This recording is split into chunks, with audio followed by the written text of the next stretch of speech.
السلام علیکم ناظرین، آج ہمارے ساتھ موجود ہیں آغائی عقیل عباس عمرانی صاحب۔ ہم ان سے سوال کریں گے کہ معصومین علیہم السلام کی نگاہ میں ایک مومن کے دوسرے مومن بھائی پر کون کون سے حقوق ہیں؟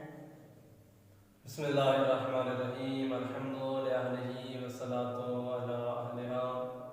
معصومین علیہ السلام ارشاد فرماتے ہیں، خداوند کریم نے جو ایک مومن بھائی پر دوسرے مومن کے حقوق واجب کیے ہیں وہ یہ ہے کہ مومن بھائی کو چاہیے کہ اپنے دوسرے مومن بھائی کا احترام کرے اور اس کی محبت اپنے دل میں رکھے۔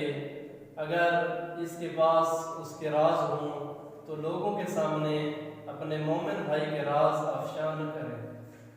معصوم فرماتے ہیں اگر اس کا بھائی کسی تکلیف میں ہے تو اس کا حق بنتا ہے یہ جائے اور اس کی تکلیف کو برطرف کرے۔ اگر اس کا مومن بھائی بیمار ہے تو دوسرے مومن پر لازم ہے کہ اپنے مومن بھائی کی عیادت کرے۔ اگر اس دنیا سے رخصت ہو جائے تو دوسرے مومن بھائی کا حق یہی بنتا ہے کہ یہ اس کے جنازے میں شرکت کرے۔ اگر اس کا مومن بھائی اس دنیا سے چل بسے تو اس کا حق بنتا ہے یہ اس کے خانوادے کی دیکھ بھال کرے۔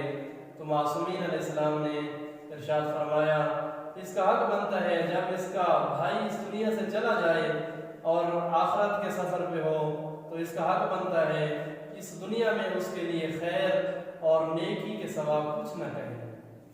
ناظرین، قبلہ صاحب بہت آسان انداز میں گفتگو فرما رہے تھے۔ اللہ تعالیٰ سے دعا ہے کہ اللہ تعالیٰ ہمیں سیرت معصومین علیہ السلام پر عمل کرنے کی توفیق عطا فرمائے۔